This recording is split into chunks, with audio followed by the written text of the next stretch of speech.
Alright, welcome back mga kapatid sa ating isa na namang episode, no? Ay, 200 yun na yata ito. Hindi ko alam. Oo, ito na ang ating pang 200 Okay. episode. Sige. Ayos. Tagal na rin pala. So last week. Tama, last week. Kasi nga lang, tayo kasi nag-upload eh. Late kasi. Okay. Pero last week, syempre, nasa Galatians 1 na tayo, no? Galing kasi tayo ng Corinthians eh. Tapos, yung Galatians, meron daw mas malalang problema kaysa sa mga taga-Corinto. Yes. On what, way? Kasi, Nag-entertain sila ng ibang gospel. Oo. So, syempre, binalansin natin o tinimbang pala natin kung ano ba yung mas malala, no, na pag-alaman niya na mas malala pala yung Galatians. Kasi sa Corinthians, maaaring tama naman talaga yung pinaniniwala ang ebanghelyo. Yung doktrina, tama. Hindi lang sila sumusunod. Tama, di ba? May gano'n naman yung tama naman yung tinuturo ng simbahan mo. Pero ikaw pasaway. Impyerno ka pa rin naman doon. Mali rin naman yun. Masama ka rin naman doon. Tama, di ba? So nga lang, mas masakit kung Umpisa pa lang mali na yung ebanghelyo, yung mensahe. Kaya sa simbahan mo, mali yung tinuturo. Pasaway ka, sablay ka. Masunurin ka, sablay ka pa rin. Kasi mali yung... Lugi ka, mali yung basihan mo. Dito, yun yung nangyari. Meron daw silang ine-entertain na ibang gospel. Sabi ni Paul. Tapos, talagang mabigat ang pagkakasabi ni Paul dito na sumpain kung sino man yung nag-share ng ibang... Yan, kahit daw sila. Kahit daw mga anghel sa langit. Ganon kabigat, no? Na yung ebanghelyo, dapat yun, hindi tayo mamali. Siguro, dapat perfectionist tayo kapag dating sa ganyan. O maingat tayo pagdating sa ganyan. Hindi tayo laging accepting. Yes. No? Hindi siguro uso yung pagiging hospitable nating mga Pilipino kapag usaping ganyan. Pag usaping mga ebanghelyo na... Oo, kailangan sinusuri mo, di ba? Inaalam mo. Hindi yung paniwala ka lang ng paniwala. Kailangan hindi ka masyado uto-uto din. Kasi alam mo, ang dali lang naman yan. May mga skema kasi yan kung paano papapaniwalain yung ibang tao. Yes. Di ba? Madami ganyan, sinapsychologize. Okay. Diba? Totoo yun. May napanood kaming pelikula kagabi, yung Focus. Okay. Mga pickpocketer sila. Talagang nag-aaral sila ng human behavior para ang isang tao is makakonect ka sa kanya. Okay. Kasi nga con artist sila Di ba? Ganun. Dali lang. So, baka nga mga con artist din karamihan ng mga church leaders Hindi lang nila alam Okay. Nagamit sila ng mga worldly ways para ang isang mensahe is madaling paniwalaan. Sabi mo nga, sir, kadalasan gumagawa ng mga slogan, 'di ba? Magka-rhyme lang feeling nila. Tama na. Maganda lang ang presentation. Maganda lang pakinggan or pakabiglang pakinggan. Pero hindi biblical. Pero alam mo, pansin ko sa mga biblical message, masakit Karamihan Oo. Oo, ano yan sabi nila, naniwala naman ako na yung message talaga ni God is to afflict the comfortable and to comfort the afflicted. Tama naman Oo. Pero kadalasan, syempre, ang nare-realize ko, masakit talaga kasi taliwas siya sa nakasanayan mo. Sa desire. Sa desire mo din. Oo. Tama. So, yun. Jeez. Okay. Sino ba ang piniplease ko? Ang tao ba o ang Diyos? Siyempre, ang Diyos. Tao ba ang piniplease ko? Maganda, may tanong ako dito Kung tao pa rin ang piniplease ko, wala akong karapatang maging servant ni Christ. Okay. So, malinaw dito na ang audience primarily ni Paul at ang gusto niyang i-please at ang lilingkuran niya ay si God. So, hindi people pleaser si Paul. So, kumbaga, ang goal niya na itama o gawin yung nararapat at ibahagi yung tamang ebanghelyo is si God. So, alam naman natin na kung hindi tayo maayos na servant ni God, hindi rin tayo magiging maayos na servant for mankind na malaman nila at makilala nila ang Mm. Diyos. So, ibig sabihin, ang ating concept ay the audience of one. Mm. Kasi, aanhin natin na yung buong mundo, okay sa atin, pero si God, hindi okay sa atin. So, nire-remind tayo na yung gospel, hindi siya galing sa tao o sa ibang tao lamang. Okay? Ito ay galing kay God. Ngayon, napaka-contrast noong gospel na itinuturo ni Paul compared dun sa different gospel. Kasi yung different gospel, gawa-gawa lang siya ng mga tao. Pwede Pero twisted yan eh, no? Pero yung gospel na dala na ni Paul, ito ay si God mismo ang nagturo sa kanya. Sir, dun sa pagiging people pleaser, kasi Okay. marami ako nadidinig na ganyan eh. Kunyari, nasita sila Okay. na sa ibang bagay, hindi kasi ako people pleaser. Kaso nga lang, di rin naman siya blameless. Ay, Di ba may balance ba dyan? Di ba parang dapat may balance dyan eh. Hindi ka nga people pleaser, pero kailangan maging blameless ka sa mata ng iba para hindi ka naman pag-isipan. yes, Di exactly. ba? Hindi naman pwedeng sabihin na, hindi, ang nakikita ng Diyos yung kalooban ko. Hindi naman nakikita ng tao kalooban mo. Parang ganito lang yan eh. God hates the sin but loves the sinner. O sige, Okay. hindi naman yung sin ang itatapon sa pero yung sinner eh. Oo. So parang ganun lang din yun. So in a way, In a way, galit din si God sa sinner. No? balance dapat. Oo. So kumbaga, Pero na-encounter kang ganun ng klaseng mindset. may mayabang pa eh. Hindi ako people pleaser. Kunwari, yung sa ano lang, sige, wag muna tayo sa people pleaser, doon muna tayo sa pagiging honest. Hindi siya na-opya, na-zero siya. Pero at least, sir, honest. So, parang pinagyayabang niya yung pagiging honest niya. Sabi ko, Pero pati. kaya siya. Ganun. Pero zero siya o bababa yung score. Honest ka nga. Sabi ko, You're honest honestly ka nga, hindi ka wrong. naman din nag-aaral. Ate, ala din. Sir, at least hindi ako nangopya o din daya. Tama yung hindi ka nandaya o nangopya. Pero Pero- mali. Pero, ano ba ang mas mahalaga sa ibon? Yung kaliwang pakpak o yung kanan? Yun ang tinalo ko sa kanya. Bakit sir? Ibig sabihin, yung kaliwang pakpak, yun yung pag-i-honest. Yung kanang pakpak, yun yung pag-aaral maigi.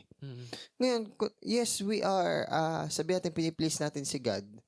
Pero, wag naman tayo nang poprovoke ng ibang tao at nang mapalaaway ng ibang tao. Kasi kung piniplease natin si God, ino-obey din natin na hindi tayo ang nagsisimula ng dispute and quarrel sa ibang tao. Hindi tayo nagsisik ng away. Ayun. So, in short, yung sinasabing people pleaser, siguro ang tamang explanation dyan, pag sinabing people pleaser ka, hindi ka nag-i-stand sa truth ni God para hindi lang kayo mag-conflict nung kausap mo. Yun. Yun yung people pleaser. Yung kino-compromise. Sinakripisyo mo. Kinasakripisyo mo yung katotohanan ng salita ng Diyos para hindi lang kayo mag-away. Yun ang people pleaser. Hindi ka nag-stand. Oo. Pero yung kunwari, nag-stand ka naman sa katotohanan ng Diyos and in-express mo yon as loving and as gracious and as sabi natin concerned as possible, tapos na-offend siya, hindi ano yun. Sa kanya na yung bola doon. Ano? Oo, sa kanya na yung bola doon. Hindi na pwede. Oo. So in short, yun yung balance dapat. Na ang motivation natin mag-stand sa word ni God, but at the same time, gracious tayo. Kung paano tayo is gusto rin natin maging gracious sa atin si God. Oo. Ngayon, may binabanggit dito yung pagiging servant. Actually, ang tamang term ay slave. Hindi bond servant. Kasi pag bond servant, parang nagsiserve ka, may service, kung kailan mo free na gawin yon, voluntary, parang ganito dating eh. Pag slave kasi, more on, will. wala ka ng sariling will. Wala ka ng choice, kundi gawin yung kalooban ng master mo. Slave ka nga eh. Yun yung sinasabi ni Paul. Na, kung people pleaser siya, hindi siya slave ni God. Magiging dalawa kasi master niya pagka ganun eh. Si God at saka yung approval ng tao. Magiging dalawa yung master niya Sir, pagka ano yung ganun. mga nakikita mong mga basic na example ng pagpiplease ng tao na pangit? Yung puro positive lang yung sinasabi mo, yung toxic positivity, yung puro yung mga manifesting na puro by faith na tinatanggal yung accountability and responsibility sa tao. Pangit yun. Ano pa? Yung ayaw mong i-confront o i-address yung sin ng tao because magagalit. Or baka hindi na umattend sa church, ang laki pa naman magbigay nun ng tithes and offering. Ah, So, ang piniplease natin doon is yung tao, hindi na yung yung Diyos, ano? Diyos. no confirmation ni truth. Ayun. Oo. Kahit din sa work, kunwari may stand tayo as a Christian, ang pagiging Christian naman is regardless anong arena or area ng buhay mo eh. So, sa work, hindi ka ma-promote kasi stand ka sa truth. Let it be. Kaysa naman sa ang bilis ng promotion mo kasi Meron kang ginawang di ba? Oo. Tumapa ka ng ibang tao, Oo. hindi ka naging patas. Huwag kang titigil ng kasusumbong hanggat hindi ka na-promote. Isa para bang Napapromote mo talaga yan, sir? Pag yung mapanumbong ka, tingin mo. kung sino daw yung malapit sa kusina, yun daw yung mas Napapromote? madaling Sino ma-promote. na-promote? Siyempre, pag sip-sip ka dun sa boss, mas sila kasi yung nagbibigay sa'yo ng Affirmation. ang tawag dito hindi recommendation. Recommendation. Yun. O ito, mabait to, hindi to mareklamo. Yun ang nila. Pero minsan, hindi rin kasi proper yung ganun. Ako kasi ang motto ko sa sa trabaho, madaming trabaho, konting sip-sip, sabi ko. Kasi kung hindi ka rin naman sisip-sip, hindi ka mapapansin naman. Yun naman kakay sa akin. Hindi sip-sip na garapal, yung sip-sip na kailangan ipaalam mo, nagawa mo to. Kasi gawa mo naman. Okay. Kasi naman madami kang sip-sip, konti trabaho. Di ba? Mga nag-grab ka naman ng Iba naman ang principle ko dyan. Pakatotoo ka, please mo si God, tapos gilasan mo lang na in a sense na totoo ka lang, na talagang may malasakit. Huwag kang palaaway. Doon na rin papunta yun. Sa akin naman, may nag-joke kasi, estudyante pa ata ako ina-accuse ako ng pagiging sip-sip sa teacher. Ikaw nung bata ka? Oo. Ewan ko kung high school ba yun. Ala ka. Mayabang, napakayabang ko nun Pero in a subtle way. Nainis ako, sasabihin ko sip-sip. Di mo lang ako sumisip-sip, alam ko sa sarili ko. Sabi ko ganon. Wala akong reason. Nagsumbong ka ba? Nagsumbong ka, gano'n? May nagsumbong May sinubukan kasi di tama yung ginagawa, dadaya tama nga naman, no? Ang point ko nun is, napagarapal kasi. So, sip-sip pala. Tapos sasabihin ako sip-sip. Sabi ko ganon.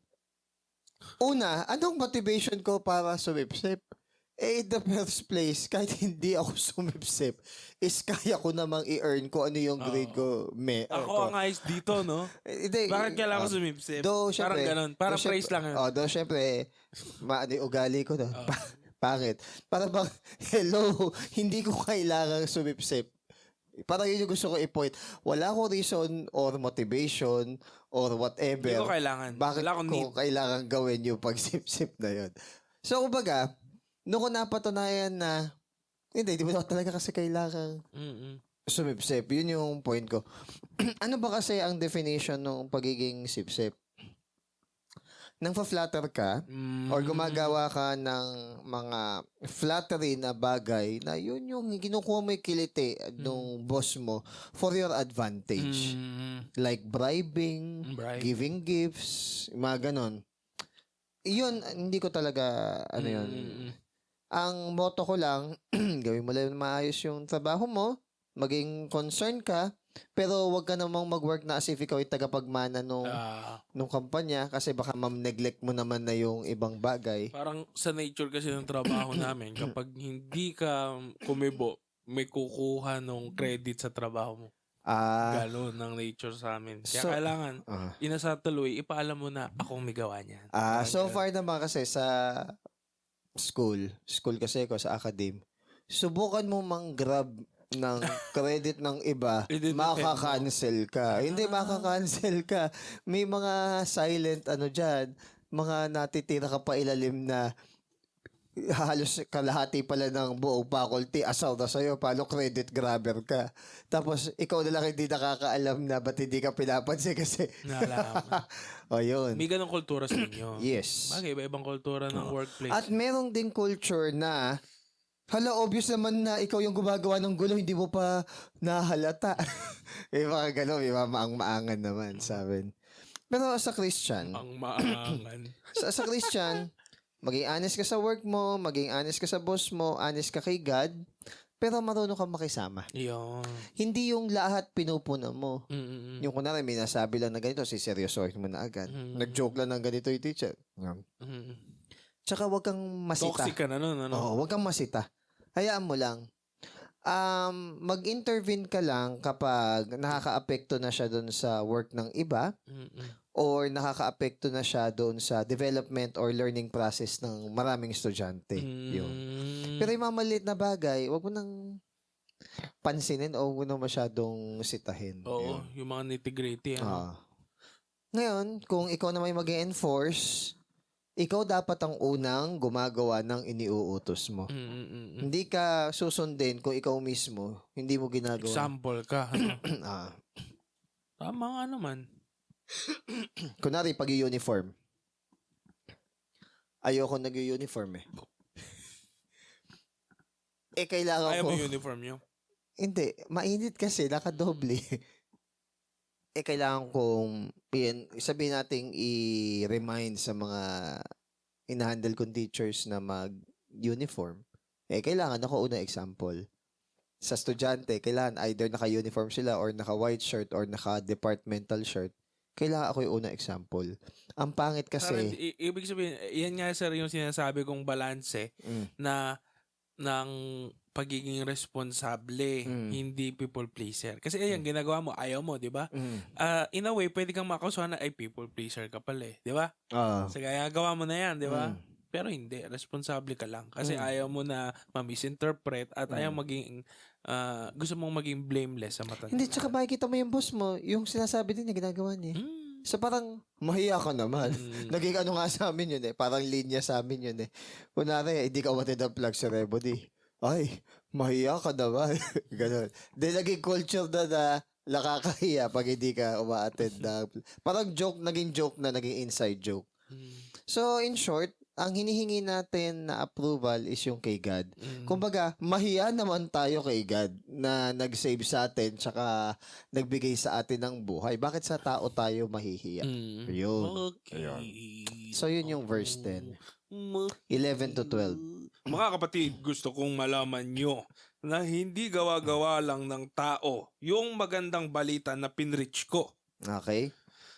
Di din yun binigay o tinuro sa akin ng kung sinong tao. Si Jesus mismo ang nagbigay ng gospel nung nireveal niya sa akin yun. Ayun. Kasi Hindi ganyan. man-made. Ano? May man-made ba? Hindi, ibig sabihin, merong nag-share sa kanya ng gospel kaya niya natutunan na ibang tao.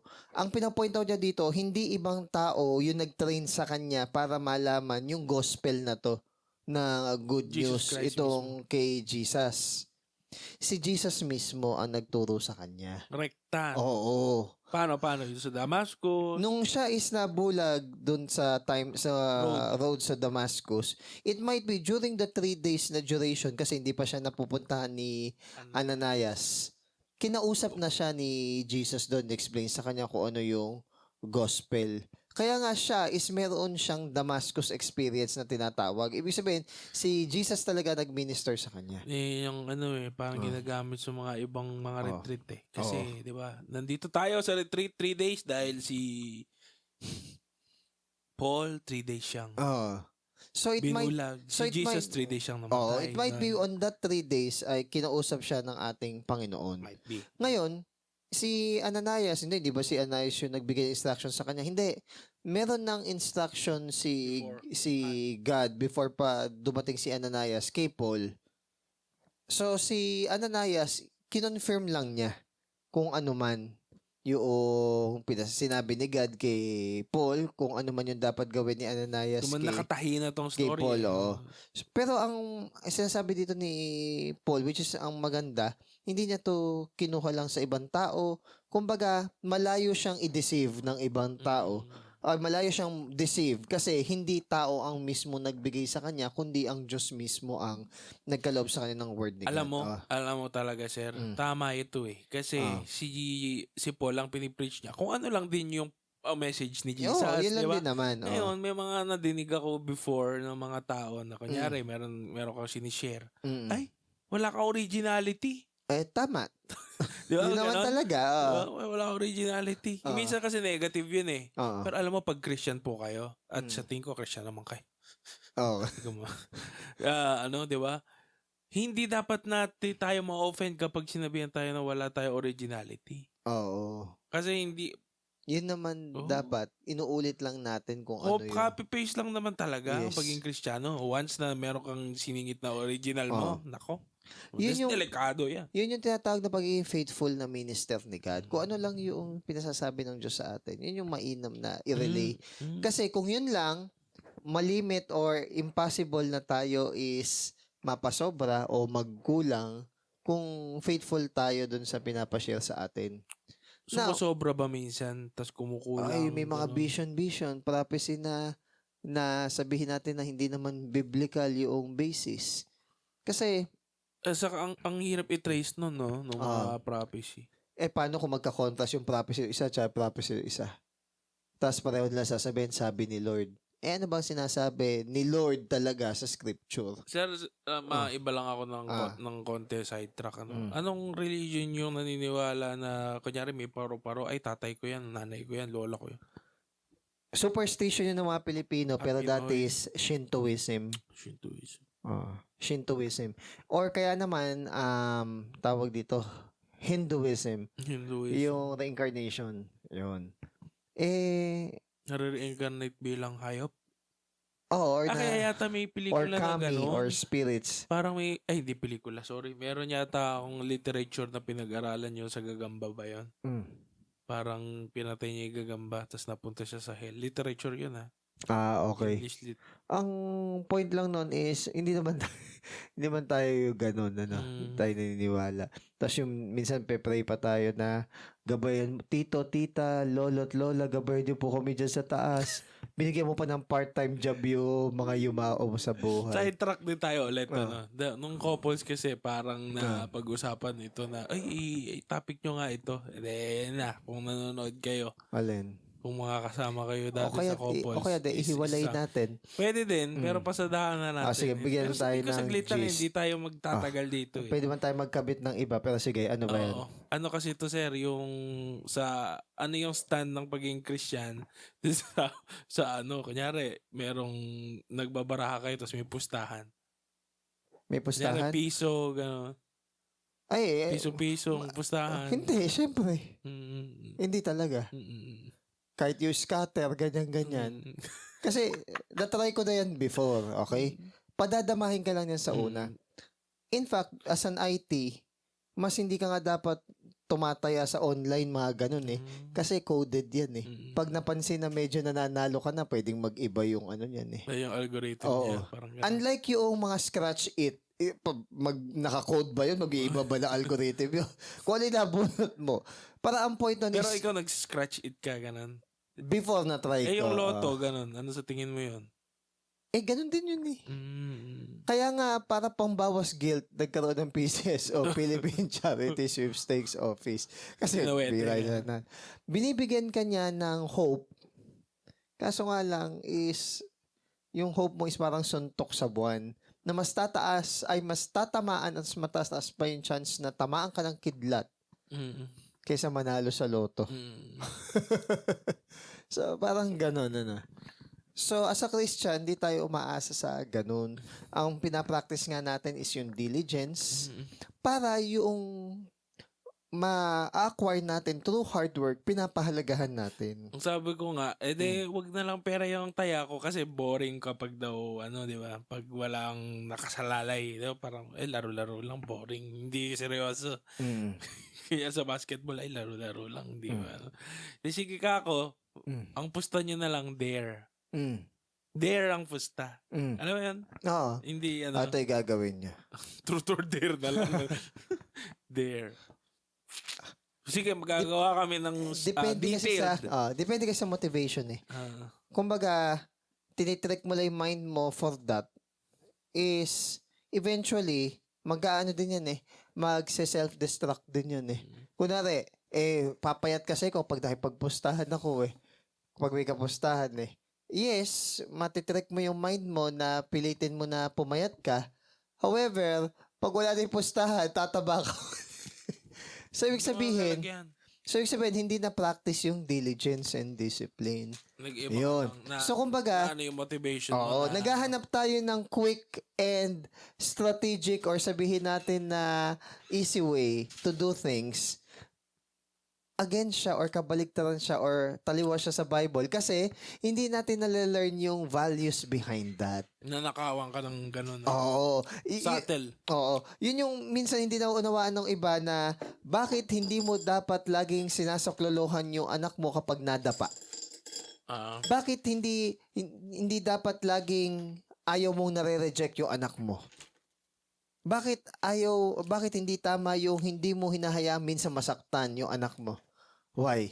It is because hindi natututunan ng bata yung lesson and maturity and managing the emotion because of those experiences. Parang ninanakaw mo siya ng opportunity. Yes. Na, So, kunwari, mahilig kang tumaya sa loto, magpusta, ganyan-ganyan, ninanakawan mo yung sarili mo ng opportunity na maging diligent, na hindi umasa sa chances. Ganda, no? Yun. Kaya nga, yung kunwari, nagpustahan para pumayat, tataba ka uli. Kasi hindi mo natutunan yung diligence ng pagpapapayat kahit wala kang kapustahan. Para bang laging kailangan may leverage para lang gawin mo isang bagay. kaso nga lang hindi ka hindi rin tatagal. Kasi ang goal mo lang doon pumayat. Hindi masusustain. Ang goal mo lang kasi doon pumayat ng mabilis. Hindi mo goal na magkaroon ng disciplined character. Yun yung mahalaga kasi doon eh. Kasi kunyari meron kang discipline character, by product na lang pagpayat. Oo. Diba? So, ang goal mo ay pumasa, hindi matuto. Hindi mo talaga mamahalin ang pag-aaral. Depende sa Ayun. mindset. So, Apply nyo yan sa kahit ano. Maganda. but I would be honest, syempre, gusto natin ng the quickest way possible kasi comfort lover tayo mga tao eh. So, ang nawawala Stoic, medyo stoic ka on that sense, no? though hindi ko naman yung principle of stoicism. Ang sa akin lang is yung character pa rin kasi ang mahalaga sa tao. O yun. O sige, pumayat ka. Pero hanggang saan mo isusustain na puro makikipagpustahan ka para pumayat. O yun. Going back dito sa The corner. sa binasa mo sa verse 11 to 12. Sabi dito Kay na Jesus galing. kay Jesus mismo galing. Hindi daw sa gawa-gawa lang kasi ng tayo. Actually, hindi nga siya hype eh. Nung shineran siya ni Jesus, hindi naman siya parang Samaritan woman na nagtatakbo. 3 years muna in obscurity siya na siguro nag-meditate siya, 3 years ba pinagbulay-bulayan yun? niya. Bago siya mag-minister. Bago siya kumausap ng mga apostol. Ang nakausap niya yung brother ni Jesus which is si James. 3 years, oh. So, Mukha lang kasing ang bilis ng pacing kasi kapag ayari ng next verse, next chapter, yun eh. Pero 3 years ang pagitan. 3 years yung pagitan nun. Sige, basahin natin itong verse 13 hanggang 24. Kwento na yan eh. Tapos na, tatapusin na natin. Kasi kwento na niya yan eh. Ay, ganyan, pakinggan nyo magkukwento ako. Narinig nyo naman siguro yung buhay ko dati. Nung sinusunod ko pa yung Jewish religion. Sobrang pinahirapan ko noon ang church ng Diyos. At ginawa ko talaga lahat para wasakin yun. Okay. Kung Jewish religion din ang pag-uusapan, mas magaling ako sa maraming kaedad ko.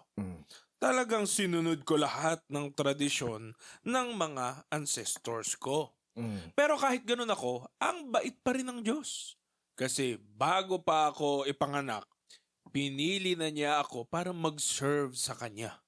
Nung nireveal sa akin ng Diyos ang anak niya para i-preach ko ang magandang balita sa mga hintil, hindi ako humingi ng advice kahit kanino. Hindi nga ako pumunta sa Jerusalem para makapagkita sa mga apostoles na nauna sa akin. Dumiretso agad ako sa Arabia. Tapos bumalik ako sa Damascus. 3 years pa bago ako pumunta sa Jerusalem para makipag-usap kay Peter. At 15 days kaming magkasama doon. Nakita ko din doon si James, ang kapatid ng Panginoon. Bukod sa kanilang dalawa, wala na akong nakitang ibang apostol doon. Totoo lahat ang sinusulat ko. Hindi ako nagsisinungaling. Alam ng Diyos yan. Tapos pumunta ako sa ilang lugar sa Syria at Cilicia. Hindi pa ako nakikita sa personal ng mga members sa Church ni Christ sa Judea noon. Narinig lang nila yung dating nagpapahirap sa kanila ay nagpe-preach na ngayon. Tapos nung pinipreach pa niya ay tungkol sa faith kay Christ na gusto niyang wasakin dati. At dahil sa akin, nagpuri sila sa Diyos. So hindi taliwas dun sa hindi taliwas at hindi lingid sa kaalaman ng mga Hudyo and even nitong mga followers of the way na si Paul ay zealous na Hudyo. Zealous siya. Passionate siya. So mali nga lang yung pinaniniwalaan. Kaya nga lang, Kaya nga lang parang ano pala parang yung message talaga natin nung intro, di ba? Kasi mali basihan niya. Masipag nga siya. Masunurin nga siya. Paano yun, sir? Kasi merong mga religion, sa totoo lang, may mga religion na I am deeply convinced na mali yung kanila pinaniniwalaan. Yet, mas masipag sila sa atin. Kaya nga nakakahiya na mas masipag pa yung mali yung doktrina kaysa dun sa alam naman na tama yung doktrina. However, hindi basihan kasi yung feel mo genuineness or sincere na sincere yung heart mo dun sa bagay na yun kahit na mali. Because you can be sincerely wrong, you can be genuinely misinformed, or you can be deceived by yourself. Pag napaniwala kasi tayo ng isang bagay, it is as if na everything else is a lie. So, sa tingin mo ba, okay lang na trait ng isang Christian yung open-mindedness? O sa tao? In general, sa tao? Kasi, kunyari, Balance lang siguro. close-minded ka, hindi ka na rin mako-correct, no? Balance siguro. Be open that we accept correction and rebuke and criticism. But be close dun sa calling at saka dun sa walk mo sa salvation with fear and trembling. So, balanse. Kasi ako naman, kung naging close talaga ako na sobrang sarado, dekandado, hindi ko i-accept na mali, paniniwala ko na. Ayun nga. Yun yung downside naman. And habang tumatanda tayo, where we have a culture and we have a system na mas hindi tayo tumatanggap ng pagkakamali. Pag tumatanda. Habang tumatanda. Because ang thinking down ng ng ibang matanda is rarely sila nagkakamali. That's why they rare to admit that they are wrong. Seniority complex ba yun? Possible. O kaya naman is because they think na mas matanda sila, is mas mature na sila, which doesn't go that way. Because even Solomon is saying na hindi laging yung mas matanda nakakaalam kung ano yung tama. That's why si Paul, nirebuke niya si Peter na mas matanda. Totoo yan eh. Sa kanya. Alam mo, kahit sa workplace din, di ba? Kahit pag bata ka, kung may sabihin ka, di masyadong pinapakinggan. And that, papunta ka pa lang. Kasi. and that is why sabi rin ni Paul kay Timothy, do not let anyone despise you because you are young. Pero pakita mo na isa kang halimbawa sa limang Ganoon na lang. So, sa limang virtue. Anong payo mo, sir, sa mga bata na minamaliit o yung dinidespise nga? Maging example sila sa love, sa kanilang speech, sa kanilang faith, mga ganong bagay. Then maging diligent sila, magpa-guide sila because ang mga bata is passionate but sometimes they lack wisdom. So magpa-guide sila. But do not be discouraged. Kasi yung energy and youthfulness ng youth, okay, in redundant sense, is nasa kanila. Yan. So, ibig sabihin, gamitin lang sa tama. Sa matatanda naman is yung humility at saka yung accountability. Nag-aaralan nga namin yan sa social work eh. Parang the cycles of life. Once na naando ka na sa stage na natanda ka na, Okay. you give opportunities na sa mga mas bata Oo. na sila naman yung ikaw ang mag-guide sa kanila. Yes. Kumbaga, hindi ka nagseselos, hindi ka naiinggit na sila naman yung nagsashine. Medyo Ah. nagbabawas-bawas ka na. Medyo nandun ka na sa mentorship na yun. Kasi yung energy mo rin nababawasan na eh. Kumbaga, ibang Tama chapter yun. ka na. Oo. Siyempre, hindi ka medyo baka nalilate ka na din sa mga updates. Oo. Di ba? Baka di na tayo makasunod. Ngayon, dahil bata ako, tayo, yun eh. Nakakasunod tayo sa mga digital, di ba? Pero dadating din siguro pa noon, baka mahirapan din tayo. Ako sabi ko nga kay Je sa nung Sunday, mga bata kasi sila sa atin, di ba? Ako naniniwala naman ako the next generation will always be better than the past generation. I'm hopeful naman. Sa sense na mas advanced talaga. Magiging advanced. At mas positive ang outlook in life ng Gen Z and Alpha generation compare sa Gen Y according sa isang research. Pero ako, sa tingin ko talaga, they have the potential para mas maging great kaysa sa atin. Lagi, yung next generation. And Kasi tayo ang bilis di ba? Naranasan natin yung magla-library ka pa, hanapin mo pa, keywords, di ba? Ngayon, isang click. So, parang bigay nakakahiyang hindi mag-succeed ng ganito kadali lang yung... Millennial is the best generation to be a child. But the worst generation to be an adult. Sabi. Bakit daw? Kasi, biglang... Ano yung millennial? Kasama ba ako doon? Hindi. 19 ano ka ba? 5. Pasok ka doon. Pasado. Millennial pala ako. Pasok ka doon. So, kasi, nung bata tayo, naranasan natin yung... Ikaw din, millennial. Yung naghahabulan, akit ng puno, papabol sa aso, mga ganyan, walang gadget. Papabol sa aso. Magbabike. Hanip na laro. Ngayon. Suntukan, laro. Diba? Tapos, naranasan naman natin yung start ng technology. Meron at walang technology. Kaya nga lang, Sega. Kaya nga lang, dahil nga nakita natin yung shift ng buhay in inflation, so, napakahirap maging adult sa time natin. Biruin mo puro student loan. Lalo na sa mga western countries, bili ka ng bahay, may loan. Bibili ka ng ganito, may utang. So, parang nabuhay sa utang. Kaya kung mapapansin natin is, later na nag-aasawa yung generation ng millennials kumpara sa mga nauna. Naunahan pa nga tayo nung iba eh. Kasi mama at papa ko noon nasa 20 or 21. Basta mga ganung edad lang. Hindi, si mama naman. 30 naman. Okay. Ikaw, ilang taon sila mama? 20? 20?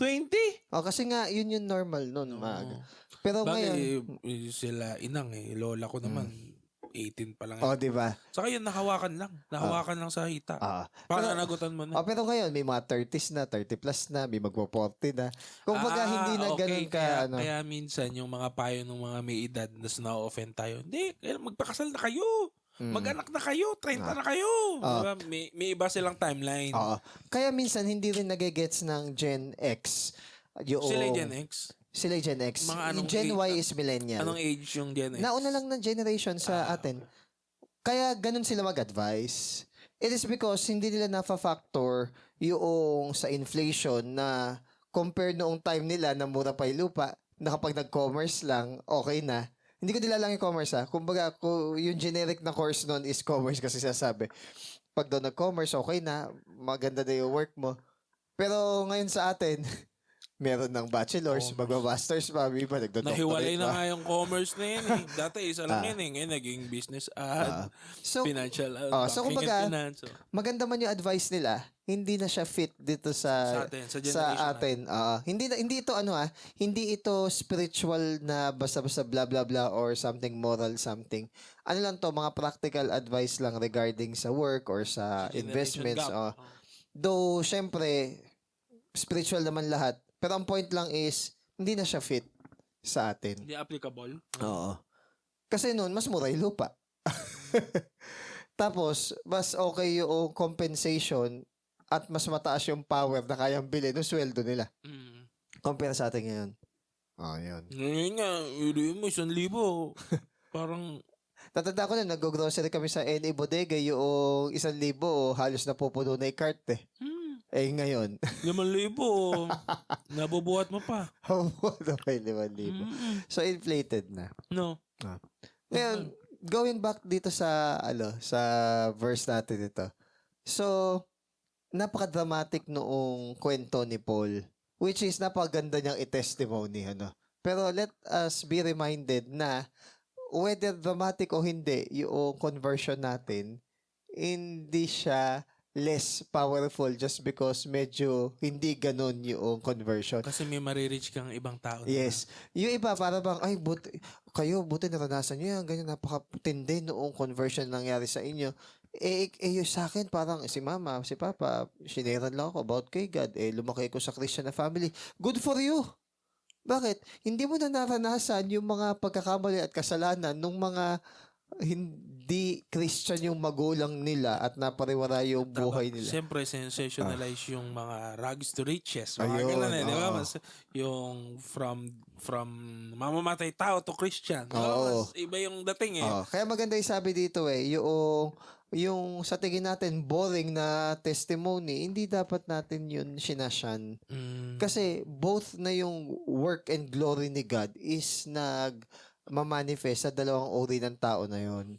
Yung from hellish sinner Oo. to heavenly saint. Wala sila sa limelight kasi. Oo. Hindi. Hindi, Bilhin mo, hindi ako nagtataka bakit may mga apostol na hindi sikat. oo, di ba? Sila Bartolome. Oo, yun nga. Bakit? Silent lang, di ba? Di ba? Obedient lang sila kay Lord. Yan ang maganda rin dito kay Paul, hindi siya naghanap ng new revelation. Kumbaga, kung ano yung pinresent sa kanya or sinabi or tinuro sa kanya ni Jesus, yun na Stick yun. siya doon. Hindi siya yung naghanap ng may vision or revelation. Hindi. Yun lang. Stick lang siya doon. So, meaning to say, hindi naghanap ng another gospel si Paul. And in fact, katugon ito ng Old Testament. Kaya nga kaya niya ipaliwanag yung, di ba, pag Scholar pa siya in-explain niya yung, before. Talagang nabuksan ng mata niya. Oo. Nag-click siguro, yung alam ko pala before, ito pala yun. Oo. Parang ganun. Kaya nga kaya niya i-connect yung Old Testament sa New Testament. It is because hindi siya different gospel, kundi continuity ito Shadow. ng plano ni God. Typecast and shadow ng Old Testament is yung fulfillment through the New Testament. So, hindi new gospel in the first place. Yun. Kaya rin niyang ipaliwanag sa mga Hudyo, kapwa niya Hudyo, kung ano talaga yung mabuting balita at ano ang role ni Christ sa salvation natin. Si Paul ang apostle sa Gentiles, tama? Yes. Siya din ang pioneer ng Christianity sa Gentile world. Though ang unang nag-share sa mga Gentiles ay si Peter. Yun. Kung si Paul ay ang pioneer ng Christianity sa Gentile, si Paul naman ang shepherd. Tapos ang great witness naman ay si John. Yun yung mga nabasa ko lang. Title na ganun. Pero either way, lahat sila ay slave or bondservant ni Iba-iba lang Christ. ng di ba? Ng way of serving, di ba? Ngayon, Saka kung saan ka ipadala. ngayon, bakit tinawag si Paul? Dahil ba magaling si Paul? Hindi. Burado lahat yun. Kumbaga, by grace lang ni God na tinawag niya si Paul. Hindi dahil magaling si Paul, mamamatay tao nga si Paul. Kumbaga sa lawyer, ito nga yung lawyer na kayang mapawalang sala yung literal na kriminal eh. So, Kaya kumbaga, baliin. kaya baliin sa napaka-scholarly ni Paul. Bakit ko nasabi na hindi by talino ni Paul ang ginamit ni God? It's because si Paul na mismo nagsabi, I consider all this as rubbish. Ma-attain lang niya Tinapon yung niya, knowledge. Oo. So, kumbaga, Nagpakabobo. na hindi naman, hinumble ni Paul yung kanyang sarili. And to realize that the more that he knows nothing. So, kumbaga, alam niya na wala pa pala siyang alam talaga patungkol sa ayun. gospel. Pero the more that you say that you know. Tas alam din niya na siya is separated for God's kingdom. So, ibig sabihin, na siya, hinirang or tinawag para mag-share sa mga Gentiles. And of course, Binukod talaga. No? and of course, and even his brethren. Dahil nga sinabi nga niya na hilingin niya na siya is ma-separate na lang, ma-accept lang yung kanyang mga brethren, di ba? Though, syempre, hindi man gagawin ni God yun. Ang point lang is ganun niya kamahal at kagustong masave din yung kanyang mga brethren. At ang maganda to to reveal His Son in me. It is one thing na i-reveal si Christ sa atin. It is another thing na si Christ makita sa buhay natin. Yun. So, kumbaga, ang goal ni Paul dito, hindi lang sa makilala niya kung sino si Christ, kundi makilala din ng mga tao si Christ sa kanyang buhay. So, hindi lang knowledge, Hindi kundi... nagtapos sa kanya. Yes. Ayan. May influensya din. Kumbaga, merong Pananagutan. merong evidence sa kanyang buhay. So, makikita natin humor dito ni God, ang ginamit niya na mag-share sa mga Gentiles, yung pumapatay before ng mga Christian. Ang ganda nung twist of event. Sabi niya, nagpunta muna daw siya sa Arabia. Hindi to Saudi Arabia. Arabia is, general term na nag-extend hanggang sa Damascus. So, siguro, tumira siya malapit sa Damascus or within the Damascus nung time na to, nung 3 years, bago pa lang siya pumunta sa Jerusalem at kausapin yung mga apostol. Hindi siya 3 years. hindi siya masyadong nagtagal doon para walang magsasabi na dinisciple at ineducate siya ng mga apostol para yun yung ebanghelyo na i-share niya. So, walang magkiklaim nun kasi 15 days lang siya doon, di ba? Yun. Pero, hindi naman si Paul na para bang binaypas niya yung mga apostol para sabihin na wala siyang sabihin nating fellowship doon sa mga tao na yun. So, kumbaga, sakto lang. Parang hindi to sariling simbahan ko. Ganun. Oo. At saka, para din sabihin na hindi yung mga apostol o hindi ibang tao nagturo talaga sa kanya. Tinawag talaga siya ni God. Yun. Now, binanggit dito, ang isa sa nakausap niya bukod kay Peter ay si James, the brother of... Okay, hindi to si Santiago na kapatid ni John, kundi James na brother, isa ay half-brother ni Jesus. Okay, and last but not the least is ito, mga forma to yung obscurity. Hindi lahat ng Christian na bagong convert ay yung parang on fire, na parang gusto agad mag-share, gusto agad mag-attend. Although may ganun. Though may ganun, okay? Medyo iba kasi kwento nung kay Paul. Tahimik muna niya na Bumaligtad mundo niya kasi buong buhay mo, ganun na yung ginagawa mo eh. So it might be nung na-enlighten siya or nabuksan yung kanyang mata sa katotohanan, para bang inunawa niya, inaral niya, so hindi siya nag-trust lang sa mga visions. Di ba? Kahit na nabulag siya sa Damascus at nabuksan yung mata niya, hindi dun siya nag-rely lang eh. So inunawa niya talaga. Yun. Inunawa niya talaga. So, meaning to say, nabuhay si Paul sa tinatawag na obscurity. Obscurity means, outside ka ng limelight at saka ng pressure ng ibang tao. Yun yung... Iba kasi, kaka-convert pa lang, di ba? Parang... Gusto na agad na pag mag-share sa harap. Ganun.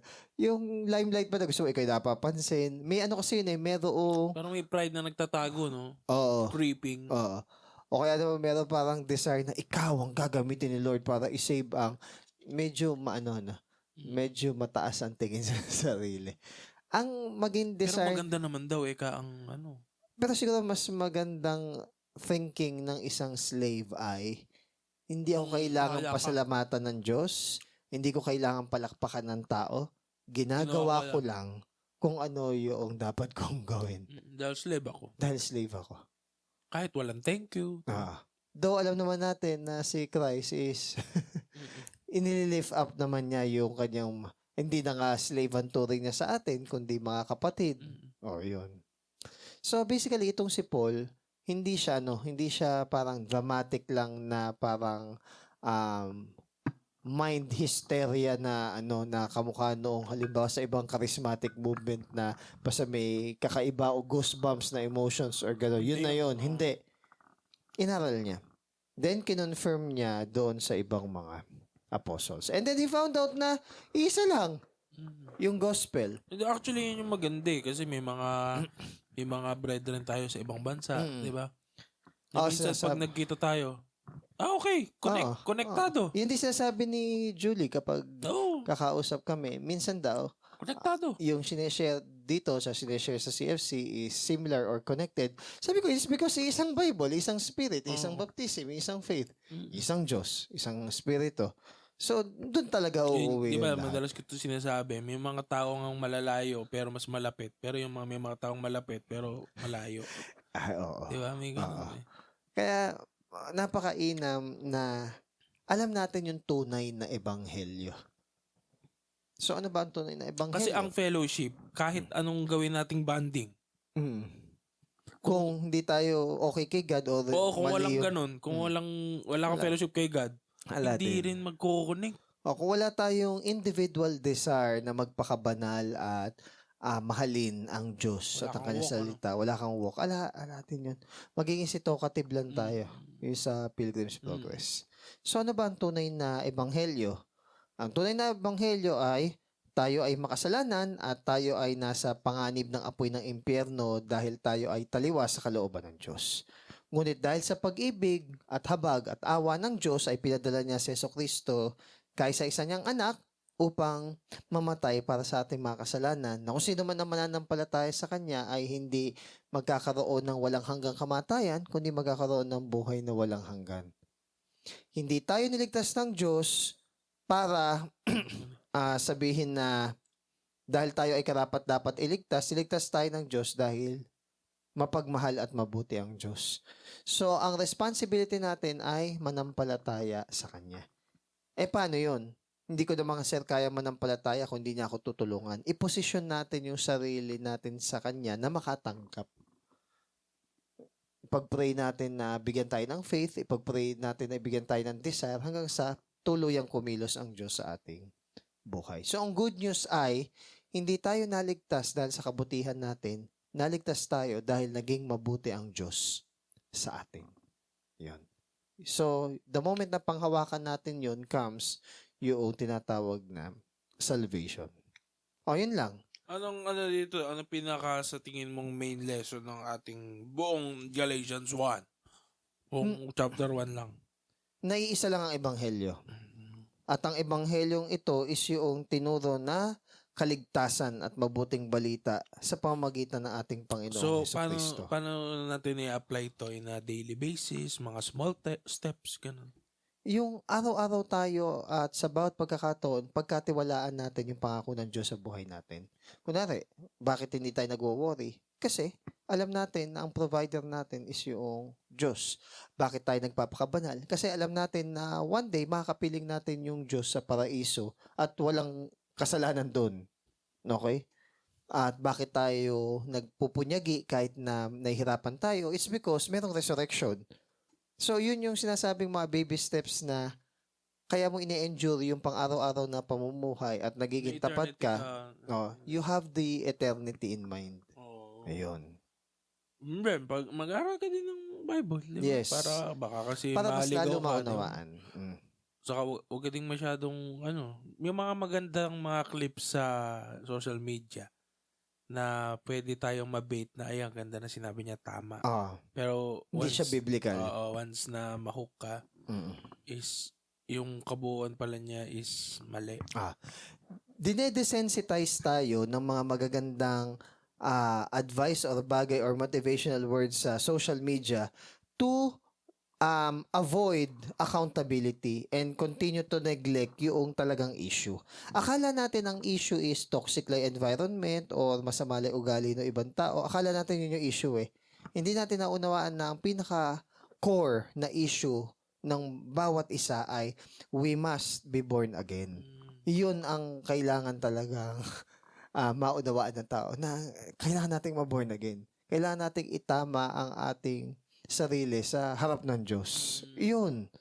Hindi yung, kasi toxic yung kawork ko. Kasi ganito, ganyan. Kasi mahirap yung pamilya ko. Yan. Simon Freud lang, Puro lang din, mga teorya kung paano maging maayos ang mundo, magkaroon ng, ano yung term na, niya? Na utopia ba? Utopia. Sila Sigmund Freud kasi, Feuerbach, at saka sila Karl Marx, naniniwala sila na ang religion ay opium, wish fulfillment. opium para kay Karl Marx, kay Feuerbach naman ay creation ng troubled people si God, baligtad, para may coping mechanism. And Coping. Okay. kay Sigmund Freud naman is ito yung manifestation ng guilt nila or hate nila sa kanilang tatay. So kumbaga, binaligtad nila na as if tao ang lumikha sa Diyos. Pag ganun yung mindset mo, yun yung reason bakit hindi ka nako-comfort ng salita ng Diyos, because hindi naman ganun yung ugali or karakter ng Diyos na tinuturo nila compare sa alam talaga ng Biblia. Yun din, yung yun. mga ganun. Di ba kasi kadalasan tinuturo yan sa mga school. So, baka ma-deceive tayo ng ibang gospel. Kasi, kahit parang ganito na lang, ipaparaphrase natin. Kasi pwedeng hindi gospel yung pinaniwalaan mo eh. Idea. No? Ideolohiya. Kaya nga may kausap ko kanina eh. Anong basis mo ng iyong mga pinapaniwalaan? Sabi niya, yung own religion niya. Sabi ko, if your own religion ang pinaniniwalaan mo, di ba hindi ka magandang basis dahil ikaw mismo kako is pagbago-bago. Sabi ko, own religion o yung sarili pag sinabing own religion, it could be interpreted as sariling worldview and belief system. Yun. Kung ano sa tingin ko. Yes. Akala ko yung sa religion niya. Hindi. Yun lang yung term. Pag sinabi kasing religion, it is yung worldview mo or thinking na sinasapamuhay araw-araw or diligently. Sabi ko, ang mainam is maghanap ka ng matibay na basis na hindi pa bago-bago. So for example, munta ka sa Freedom Park, nakita mo yun nakaakyat sa tawag dito, sa kabayo na si Gerald Antonio Luna. Pag pinuntahan ba natin ngayon, nandun pa rin siya? Oo. Gulatin natin siya mamaya madaling araw, andun pa rin ba siya? Yes. Statwa siya, di ba? So, hindi siya natitinag. Yung katotohanan na pinanghahawakan din natin, dapat hindi natitinag. Kasi kung pabago-bago yung pinaniniwalaan natin, hindi siya reliable. Doon pa lang makikita na natin kung ano yung totoong gospel at hindi gospel. Ayan. So, it should be more towards God, not para sa atin. So, yun lang. Yun lang guys. Okay, Maraming salamat. And God bless. Goodbye.